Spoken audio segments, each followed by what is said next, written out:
긴 말 안 하겠습니다. 딱 두 개만 보고 가시죠.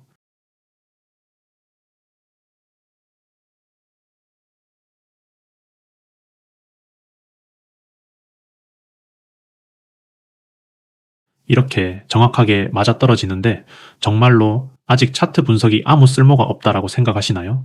이렇게 영상을 올리면은 이미 끝나고 나서 차트를 올리면 누가 저렇게 못 그리냐고 하시는 분들이 계실까봐 제가 커뮤니티에 디스코드 채널을 공유해드렸고 채널 안에는 수정된 차트 링크와 날짜 모두 올려드렸습니다. 리게티 컴퓨팅은 5월 17일 그리고 아이온큐는 5월 20일입니다. 정말 소름 돋지 않나요? 특히 리게티 컴퓨팅은 첫 파란 추세선에 닿고 14% 하락 이후 주황색 돌파하고 정확하게 주황색 추세선 건드리고 14% 상승 이후 9% 마감했습니다. 그리고 뜬금없이 아이온큐 차트를 5월 20일에 올려드렸는데 과연 우연일까요? 다시 한번 여쭤보겠습니다. 아직도 차트 분석이 쓸모없다고 생각하시나요? 이 모든 게 우연 아니냐고요? 아직도 별 감흥이 없으신 분들을 위해 좀 더 확인해 보겠습니다. 이전에 올린 에코프로 영상입니다. 이제 곧 정말 중요한 움직임이 나올 구간이라서 가져왔습니다. 우선 당장은 상단의 주황 추세선을 넘어주는 것이 가장 중요합니다. 만약 상단의 주황 추세선을 넘지 못한다면 또 다시 큰 조정이 있을 수 있고 평소였다면 36,650원 혹은 하단 파란색 추세선에서 큰 비중으로 매매를 했겠지만 최근 전체적인 움직임으로 봤을 때 하단 주황 추세선에 도달할 수도 있기 때문에 비중 조절을 할 생각입니다. 상단 주황 추세선 돌파가 중요하다고 말씀을 드렸고 결국 넘지 못했습니다. 그랬더니 어떻게 됐을까요? 5월 1일에 영상을 올리고 20%의 하락이 나왔습니다. 그 사이에 5월 10일 필수 시청 영상을 올리면서 에코프로 차트를 수정했다고 말씀드렸고 주황 추세선이 하방으로 뚫리니 다시 주황 추세선을 건드리며 큰 하락이 발생했습니다. 저도 에코프로 매매를 2번 했습니다. 하지만 제가 분석한 차트대로 대응하니 에코프로가 20% 하락할 때 저는 모두 본절로 나왔습니다. 해당 매매 복귀는 쇼츠 영상 고정 댓글로 올려두었습니다. 나중에 제 차트를 참고하시는데 큰 도움이 될 거로 생각하니 꼭 한번 읽어보시길 바랍니다. 자, 이 다음은 테슬라입니다. 뚫렸으니 해당 부분이 지지가 된다고 생각하고 매수했던 인버스를 손절하고 그냥 일반 주식을 매수하는 선택도 있습니다. 처음 테슬라 영상을 올릴 때 318달러 정도에서 저항을 예상했으며 인버스 매수를 준비하고 있었습니다. 하지만 이번 주봉의 시작이 8% 정도 갭 상승하였고 상승 힘이 강하다 생각하여 처음 생각한 하락 시나리오를 버렸습니다. 이제 일봉 차트로 자세히 보겠습니다. 월요일 시가와 종가 모두 주황 추세선을 넘었고 화요일 시가 또한 주황 추세선을 넘기며 시작했습니다. 저항이었던 주황 추세선을 뚫고 나니 지지를 받으며 10% 이상 상승했습니다. 제가 정말 말씀드리고 싶은 부분이 바로 이 영상에 있는데요. 이 영상에서 중요한 점은 처음 생각한 시나리오가 있었지만 시나리오대로 흘러가지 않더라도 그저 분석한 차트대로 대응해야 한다는 것입니다. 해당 매매 복귀 또한 고정 댓글에 올려두었습니다. 다음은 팔란티어입니다. 차트를 봤을 때는 충분히 전고점 돌파가 가능한 위치로 보입니다. 128달러 혹은 144달러 정도로 예상하고 있습니다. 각각 13%와 27%의 큰 상승이 있을 수 있습니다. 고점 돌파 이후 하락 다이버전스가 걸리면서 큰 조정이 올 것이라 생각합니다. 첫 영상에서 고점 돌파가 이루어지면서 하락 다이버전스가 걸릴 것을 예상하였고 우선 시나리오대로 흘러가고 있는 모습입니다. 조금 아쉬운 부분은 5월 14일 고점이 차트적으로 꽤나 매력적인 위치였지만 5월 17일 날 발견하여 숏을 잡지는 못했습니다.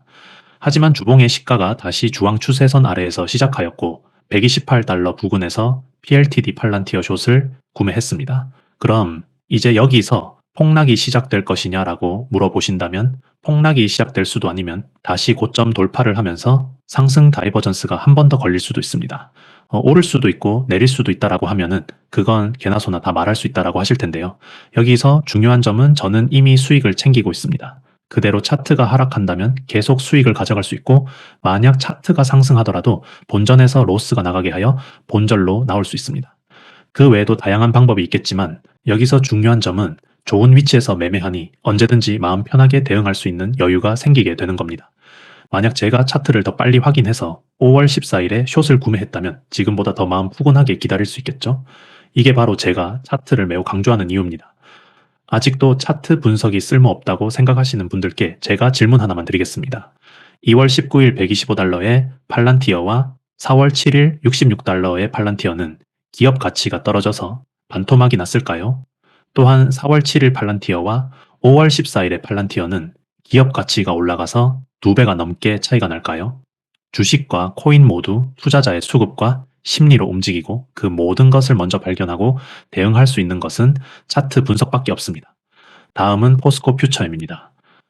우선 중요하게 생각하던 주황 추세선의 지시를 깨버렸습니다. 살짝 암울해 보이기도 하지만 다음 주의 봉을 양봉으로 마감하면서 다시 주황 추세선에 안착한다면 충분히 상승할 수 있는 자리로 보입니다. 하지만 추세선을 깨트린 이상 큰 하락이 나올 수 있다는 점을 유의하셔야 합니다. 추세선을 잡아먹으면 상승할 수 있지만 주봉 종가가 이미 추세선을 아래에서 마감했기 때문에 큰 하락이 나올 수 있다고 말씀드렸습니다. 그렇게 주봉의 시작이 또다시 주황 추세선 밑에서 시작하니 20% 가까운 큰 하락이 나왔습니다. 여기서 정말 소름 돋는 점 하나 알려드리겠습니다. 5월 12일 주봉의 시작이 해당 추세선 아래에서 시작하니 바로 다음 날인 13일 유상증자 발표가 있었습니다. 우연이라기엔 타이밍이 정말로 절묘하지 않나요? 다음은 LJ위 에너지 솔루션입니다. 하단 주황 추세선에서 상당히 매력적인 위치라 생각하였지만 결국 종가를 추세선 아래에서 마감하였고 다음 봉에서도 주황 추세선을 넘지 못하고 건드리며 하락이 발생하는 중입니다. 자, 그렇다면 과연 국내 주식과 해외 주식만 차트 분석이 필요할까요? 맛보기로 디스코드 채널에 이더리움과 솔라나 차트를 올려드렸고 솔라나 또한 상단 추세선을 건드리며 하락하고 있습니다. 만약 상단 추세선에서 숏을 구매하셨다면 최소 본절이고 떨어지면 떨어지는 만큼 숏을 드실 수 있겠죠? 그리고 추세선을 돌파하여 안착했었다면 롱을 선택했을 수도 있겠죠? 이런 식으로 주식이든 코인이든 차트 분석이 매매의 기준이 되어야 합니다. 좋은 자리에서 매수를 하는 것과 안 좋은 자리에서 매수하는 것은 대응 방법에서도 큰 차이가 나지만 투자 심리전에서도 큰 차이가 납니다. 그리고 투자 심리에서 밀리게 되면은 성공해야 할 매매도 실패하게 됩니다.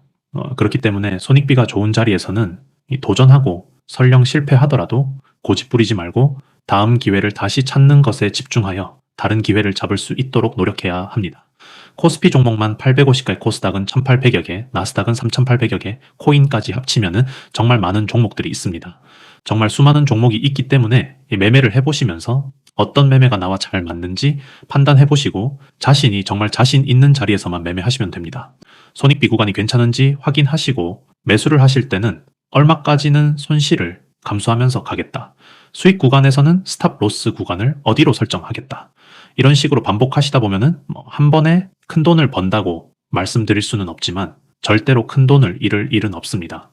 돈을 버는 것도 중요하지만 그것보다 중요한 점은 돈을 지키는 것이 가장 중요하다는 것을 꼭 아셨으면 좋겠습니다. 적어도 제 구독자분들께서는 청산을 당하여 강제 퇴학당하는 일이 없도록 최선을 다해서 노력하겠습니다. 그런 의미에서 구독과 좋아요는 다양한 종목과 질 높은 차트 분석에 큰 힘이 됩니다. 그리고 알림 설정을 하시고 항상 총성 없는 전쟁터에서 발빠르게 대응하세요. 항상 조정에 대비하시고 성투되시길 바랍니다.